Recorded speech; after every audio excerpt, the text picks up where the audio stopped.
Good morning. We have a new backdrop. What do you think? How are you guys doing today? I just realized every time I ask that, it kind of makes me a little sad because, I'm going to keep it positive, I promise today. But I miss listening to you guys. I miss sitting down and listening to your story for the week and just everything that you maybe have accomplished, or I think that's the hardest thing. Like we can do some great things by being vocal, and I've seen Wendy, thank you so much for putting out some positive quotes. Thank you, because we need that right now. We don't need to do the battle against right and wrong and whatever, but I think that that's the hardest thing for us is we can put positive things out there. And I know you are listening, but I just miss you guys. I miss listening to your stories of your families and just how you're doing and that. So just know that I miss you guys, and I know that all of you have some wonderful stories to tell us. And just remember, God's mercy is new every day. And just when you wake up every morning, remember, it's not, some of you have seen the Groundhog Day movie. Some of you haven't, so it may not apply to you, but it's where he wakes up every morning and it's the same day over and over and over again. And as it has humor to it, it also, you're like, blah. But what's so cool is God is ever changing. His world is ever changing. And so every day, yeah, it is new. And I hope that you can see the good new. And I do wake up. I have to actually mentally and physically tell myself that today is a new day, a new opportunity. So anyway, with all that said, we love you guys. And thank you for all the good that you are putting on social media. And, we are reading it and we are encouraged. I have a friend right now that her father is going through a lot in the hospital, and it's a really tough situation, and he's fighting for his life. And I don't know if I'm stealing this from my husband, but the cool thing is he, it was a very bad accident, and he wasn't responding. He was laying there. He had bad damage to his head, and so he wasn't really responding. And then as his wife was reading all of these messages on Facebook to him, prayers and all this, it was really cool because he was listening. And then it's like his family prayed, like if he's listening to raise a hand or whatever, he had movement. He started having movement, like, thank you for fighting for him. And that helps us fight. So I think it's really cool that you guys are putting on some really great things. Keep it up. So thank you. Today, we remember how we talked about a cup of cold water. If you have that to give, like a lot of us bought out the store for water bottles, and if you're, if you have a friend that comes over and talks to you at the door, you hand them a bottle of water, or you're at a stoplight and a homeless person is hot right now down here, you give them a bottle of water, that kind of thing. That doesn't cost us much. But today I'm going to continue speaking to that, not that particular subject, but how that we can be servants for God. And the cool thing about it is in the Bible, Jesus, he says that if you do this, then this will happen. If you do this, there's a lot of really great promises in his word. So I want you guys to just listen very carefully. Like, wow, some of us don't know that if we do this for the least of these, people that, really are, you don't see in the limelight or whatever, and they need something, then God will do this for you. And I think that's really cool. So let's listen to this. Proverbs 3:27 through 28. Do not withhold good from those who deserve it when it's in your power to help them. If you can help your neighbor now, don't say, come back tomorrow, then I'll help you. So basically, some of us think, well, is it in my power to do that? I don't know. That's something you'll have to answer yourself and question at that time.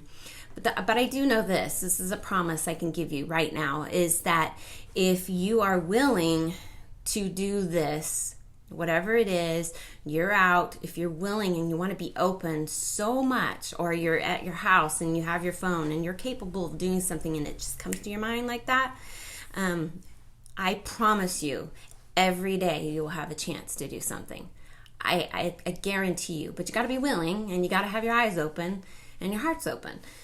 So it's just right now with the whole pandemic. This is not the first pandemic that United States the world has dealt with. So, but I remember, and a lot of times in history books, just watching it and just going, it's amazing how people become community minded. They have something in common, or they have whatever, or I can offer you this if you can offer me this. And people have rallied together over the years. And that's what we really, really need right now. We need people rallying together and giving from their heart and finding a chance to do that, because you're going to need help too. So if we give, then it'll be given to us. I mean, it is a promise that God gives, because he says here in Proverbs 3:33 through 35, that the Lord, if you do this, what we said, if you look for opportunity that's in your power to do something, it doesn't have to be big at all. It says that God blesses your home. Wow. He will be gracious to you. Huge. And you will inherit honor.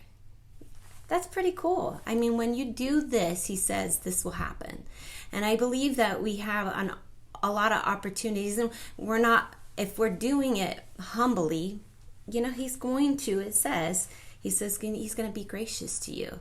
So I want you guys to look for opportunities, like we've always said, and I keep saying, and you probably get tired of me saying it, but when you say things over and over and over again, finally it clicks for me. That, because sometimes I feel like I'm too busy, I have nothing to offer, and I feel drained. But then that moment, something will happen, and I'm like, wow, I didn't see that coming. A smile for somebody or whatever. But in this opportunity that you have to learn how to be flexible.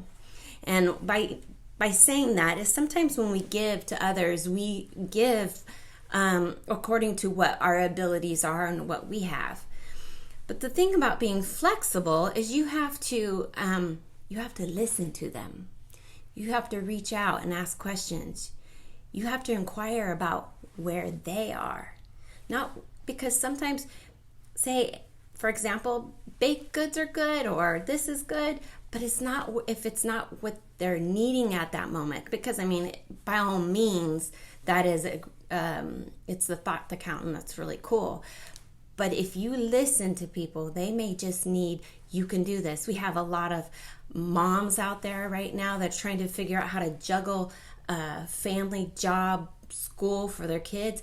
It is a crazy time. But if you've homeschooled your kids, get some input in there. Hey, I'm willing to homeschool your child one day, help tutor them so that you can work that day. I mean, this is community. We all need to be coming together and looking for opportunities. But remember, be flexible. It may not, you have to bend a little to where they're at, not just where you're at. So just try to keep that in mind, that a lot of people just need to hear something that, God can speak it to you. He really can. He can show you where they're at and what they need. John has a way of, he's always been this way, and he's taught me over the years how to, I've always been able to see something, and I'll try to give my last dime for it, or how are you and whatnot. But my husband and I, as we individually did that when we came together, it was kind of a fun team, fun dynamic. But he will do this, so we'll be going out of our driveway, and we're in our car, and he'll see a neighbor that he kind of knows, and he'll see another neighbor. But each neighbor, he asks the same question. He'll roll down his window. How are you doing? You guys doing good? Need anything? And sometimes you're like, what do you need? But He means it. And I don't think God will ever put you beyond your means of what you can do. He'll make you a little flexible and go, okay, well, I wasn't running to that store, but I'm gonna now. And my husband does that. He'll roll down his window. You guys good? Do you need anything? And sure enough, toilet paper is here, just a smile here. Hey, could you watch out for my house here? I mean, that's great. We are to love our neighbors as we love ourselves. Would you like that for you? Then do it for your neighbor. And one last quote that John and I read this morning was, your act of service has no guidelines or restrictions. You just do what you can do. So don't be too hard on yourself. Maybe small, but that means a lot to somebody else. Have a great day, and I'm going to introduce my lovely husband today. We match, so you'll be impressed with that. So anyway, love you guys. Can't wait to hear from you. Well, good morning. It's a new table that I'm trying to get behind here, and so I'm making the camera bounce and move and all that kind of stuff. Just being my same old clumsy self. So I noticed just a second ago that either Tony or Carmen Bernard just signed on, and so I'm still just as clumsy as I ever was. I know there's a number of people that have tuned in today. My niece Madison in Alaska. I saw that there were a bunch of kids that are from our Harvest Church. John, Jacob, Daniel, Samuel, Joshua, Daniel, the other Daniel, Ricky, Jonathan, Jaden, Julian. I mean, I could sit here and list them on and on. I know Logan and little David are watching, and I just want to say again, it is an odd time in the sense of how we connect, but even though Leah and I have talked about this and she mentioned this, what we miss is when we say, how are you? It's a camera looking back at us. There's no verbal expression response, and so obviously that nature of camaraderie, that nature of companionship, and just the sense of overall team by being in each other's presence, that's missing.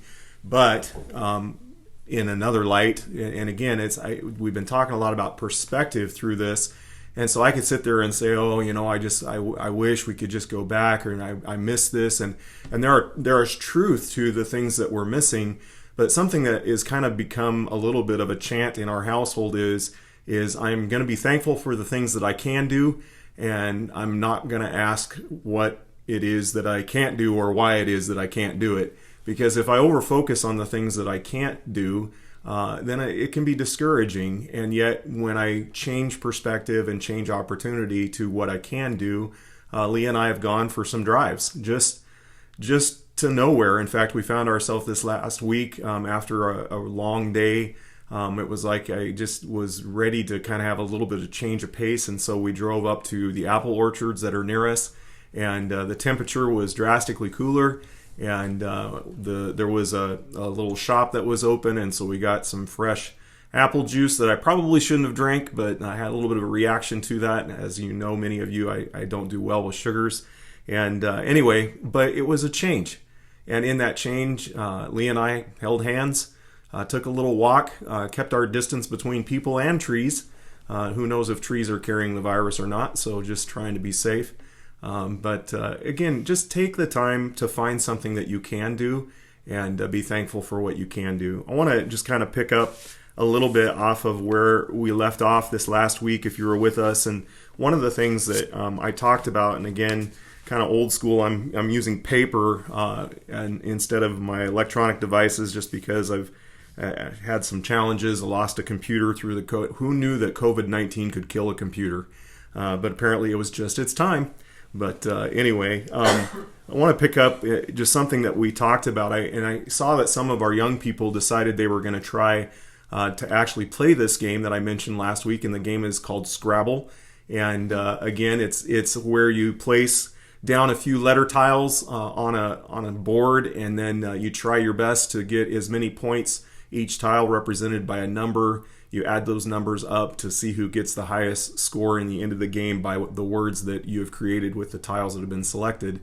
The only thing is, obviously, is that when you're putting your hand into the bag, if you're playing it correctly, Papa, are you cheating again, Papa? My dad is notorious he says he doesn't do it, but we all tease him about things that he's done in games as we've grown up as kids. But one of the things that if you're playing it correctly, you reach in and you're pulling tiles blindly.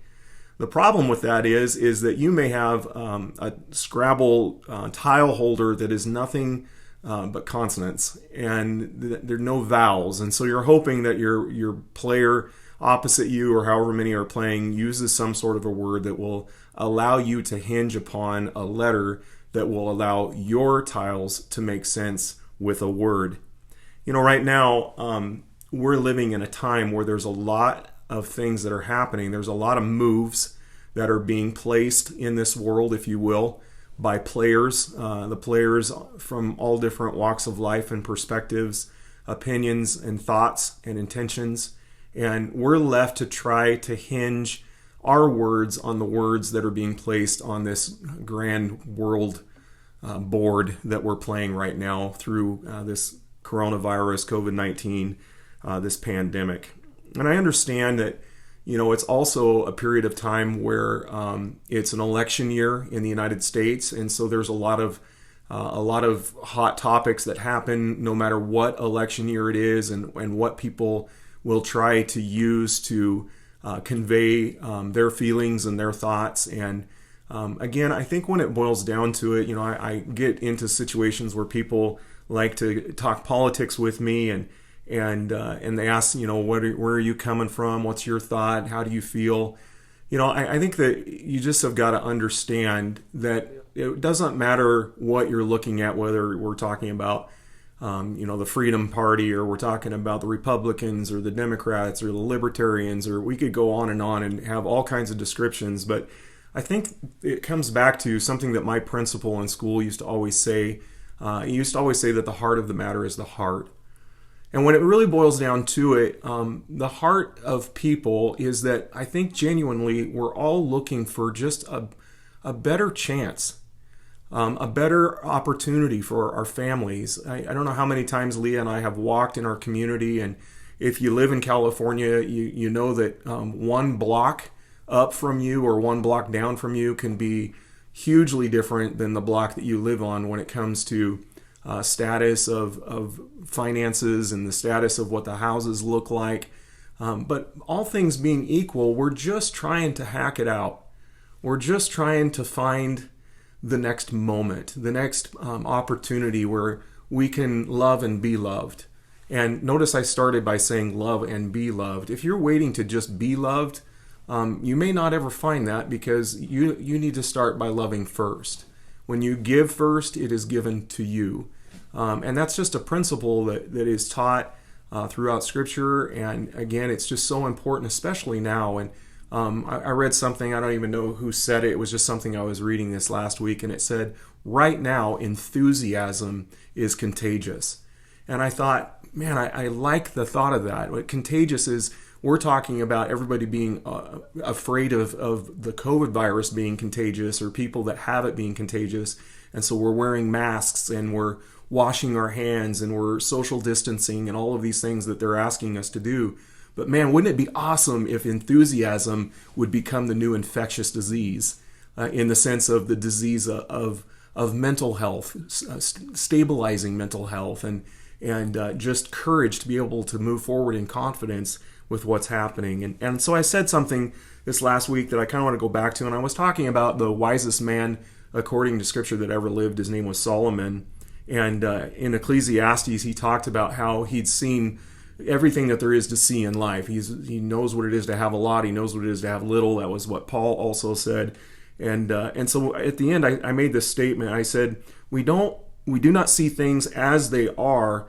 Instead, we actually see them as we are. And again, it's the information that we bring to the table. I mean, it's like we could throw all kinds of things on this table, but depending on where we're sitting, depending on what we're looking at, and from our vantage point, it's going to be us that makes the interpretation of what we see. And even though we may have different perspectives of what we see, again, we need to look for the heart. And at the heart, I believe that what we can find is that we're all trying our best to move forward and find a place of genuine opportunity, looking for a place of genuine restoration. A restoration not just of going back to the church or or just things going back to normal, but a restoration of a new world. And I think that the only way that we can find a new world is we have to start realizing that we're in it already. And yet, how we find the new world in the world that we're in, you may think, well, man, if this is the new world, this stinks. Well, again, it's how you look at it.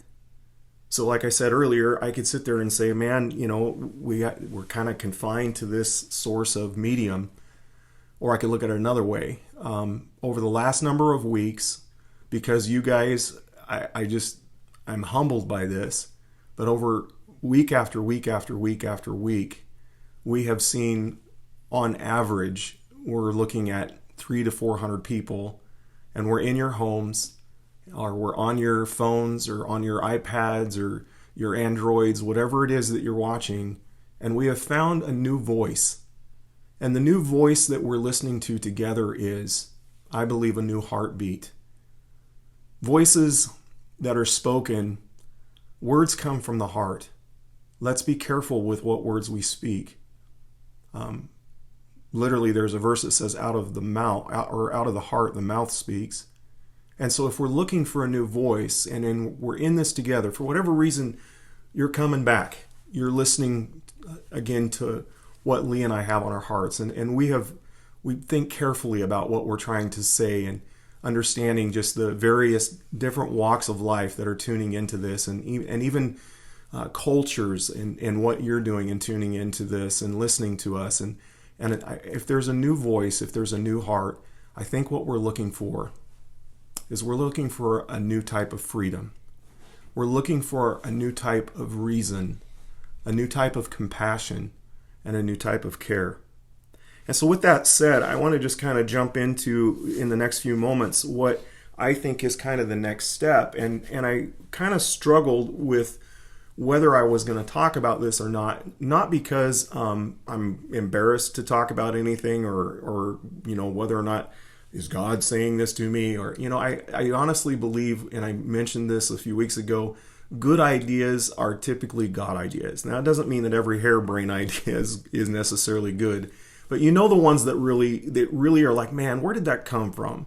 Where did that good idea come from? And I was just kind of thinking about this, and we live in a time where we talk about all different kinds of shaming, and we talk about mental health issues, and we talk about anxieties, and all of this stuff, and all of these things, are part of where we are in the mix of the world that we live in.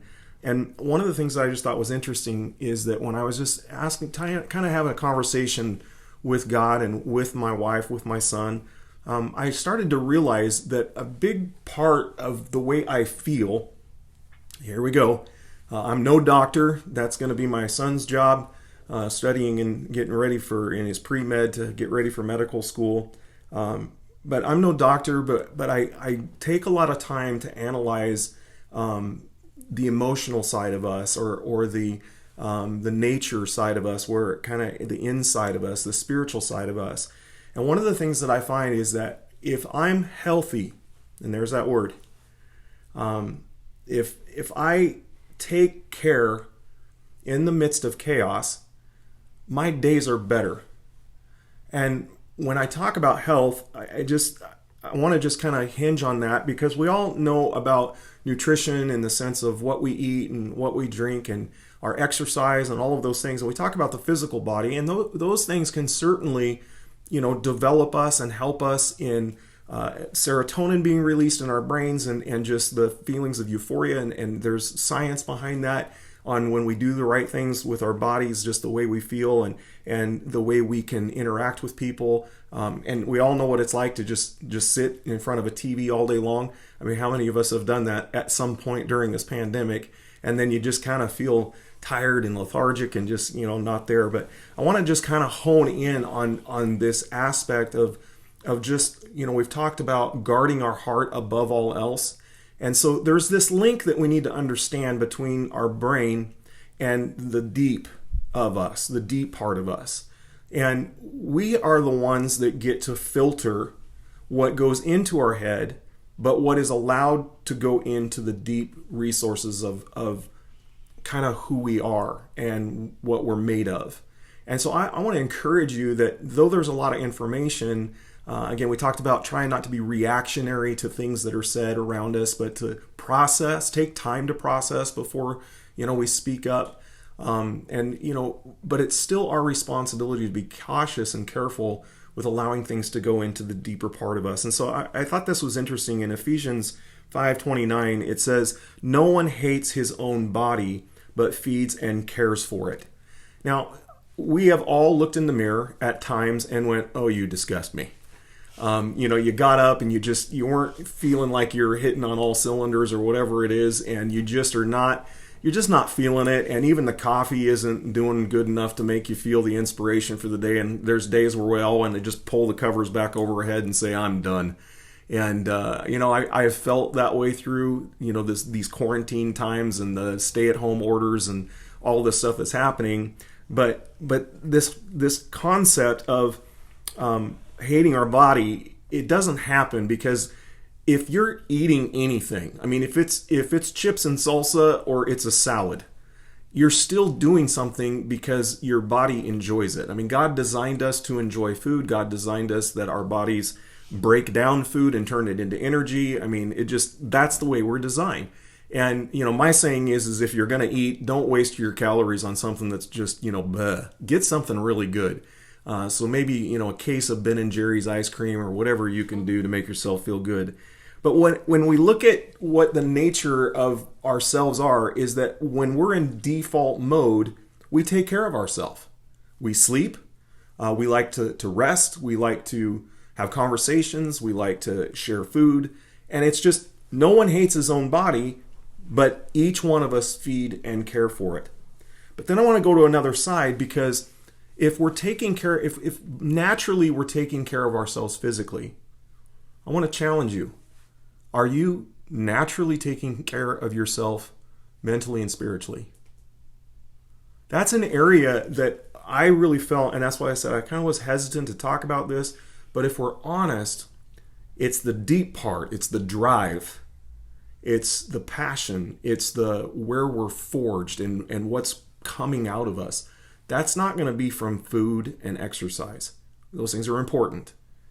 But it's going to be from what we're eating and nurturing ourselves emotionally, spiritually, philosophically. We can look at all of these things. I want to encourage you. Movies can be a great inspiration. Shows can be a great inspiration. I want to encourage you, man. Maybe read some poems. Maybe read some scripture. If you're doing it, great. But do a little bit more and find what happens. And I read something that was written by C.S. Lewis. Many of you know I love him. And he said, mental pain is less dramatic than physical pain, but it's more common and also more hard to bear. The frequent attempt to conceal mental pain increases the burden. It's easier to say my tooth is aching than it is to say my heart is breaking. Let that sink in for a second. As kids, when we fell down and skinned our knees, we ran to mom for a Band-Aid. And we said, it hurts, it hurts. When a bully was picking on us at school, we ran to our fathers to ask for strength. I'm not sure we've taught ourselves well on what to do when a heart is broken, when there's a deeper pain. In fact, what many lessons taught us is you hide that pain. You suck it up. Jesus, as he walked this earth, some of you might be surprised, did not spend a lot of time quoting scripture. Now, he certainly did at times. Often when he quoted scripture to people that knew scripture, and he liked to illustrate, but it also says this. And he would use the scriptures to try to remind the Pharisees and the Sadducees that God's heart was not about law. God's heart was always about people. So when Jesus was here, what he most often did when he engaged in conversation is he looked for ways to mend and bridge the broken heart. So he told stories. He told stories that related the people to people in the story so that they could find themselves in the story in the hope that the story would have a conclusion, one of happiness and restoration and peace. I was thinking about that, and I was thinking about how through this time, I know that there are relationships that because of opinions, some people are just like, I'm not going to follow them on this, or I'm not going to listen to this. And you get to filter what comes in to your mind. And I would strongly encourage that. But where relationships are, where the heart is, let's tell stories. Tell stories beyond just what the media is saying. Tell stories beyond what we do or don't know about the virus. Let's tell stories about compassion, and let's tell stories about good deeds and good works and inspirations of how we can encourage one another. Right now, I know there are a lot of people that are watching this and you're with somebody. How privileged if you're with somebody you are. Tracy, I know that you're often alone, and others that I know, Wendy, others that I could mention that are more frequent alone at this point, but you've tuned in and you're still part of this community. You're still part of a love that we have. And I want to just say again, let's tell the stories of the goodness that is around us. Thank you, Jan, for taking time to write notes to me when you send a check. And thank you, Tracy, in writing a letter to us when you try to send things in. I want to say thank you for your church, for your contributions, and others that have contributed to our Zelle account that we have. And you are helping my family be sustained through this time. And it is a great act of generosity. And I'm so thankful for that. And again, for what you have done for us. And so I was thinking about, again, this whole concept of where we're at. And then it kind of dawned on me, we need to work on the church. And everybody's kind of, yeah, I can't wait to get back. I can't wait. I want to make sure you understand what I'm referring to. And so it's found in Corinthians, and it just simply says this. It says, don't you realize that your body is the temple? Your body is the temple. You're the place where His presence abides. And so when we talk about this deep, I was reading in Psalms, and in Psalms 42:7, in an older translation, I believe I was reading in the King James, and sometimes because I grew up with that, I quote that more often. But it talks about the deep calling out from the waterfall. And then later he says, the waves have overcome me. And I just, when I was reading that again, it's a poem. And a lot of people believe that when David wrote the poem, he was not in Jerusalem, that he was outside of the city and was not allowed to go back in. And the first part of Psalm 42, most of you would recognize, because it's where David said, as the deer pants for water, so my soul longs for you. But later on in verse 7, he talks about the call of the waterfall calling to the deep inside of him. And then the crashing of the waves, again, beckoning him. And I stopped and I realized how often in my life I've had the opportunity and the experience to go and go on hikes to where there are some pretty powerful waterfalls in Oregon. I used to hike Multnomah Falls, and just different places that I've been where just that huge roar of the power of the water coming down the side of the mountain. And even this week, we took a hike and hiked up to one of the falls, and it was not an impressive size of falls, but yet I found myself just kind of leaning up against it and letting the water kind of come down my arms, and how refreshing it was, and just how revived I was, and just that the experience of hearing the waves when you go to the beach, and there's something that just beckons to you. And David used that psalm as an expression of saying that same sound is alive because of God's voice touching my spirit. And so there's a lot of noise out there, and yet if we take the time, I think we can be healthier if we tune in, change the frequency, if you will. Joshua did a test where he has on his phone, and it's where you keep increasing the frequency level until you get to the point where you can't hear it anymore. And we learned in our family that different ones of us hear things at a different point than others. And we're like, what do you mean you don't hear that? And it was kind of a fun experiment. I don't recommend it because I had kind of a headache after we were done with it. But it was interesting to see that as you change the frequency, you focus more. Some things take place. And so I want to just encourage you, take the time to tune in. I want to leave you with this thought. Matthew 6:21, Jesus said something, and it's powerful in my opinion. It's real simple. And again, he was telling stories. And so he said this. He said, wherever or whatever, you can say it either way, you treasure.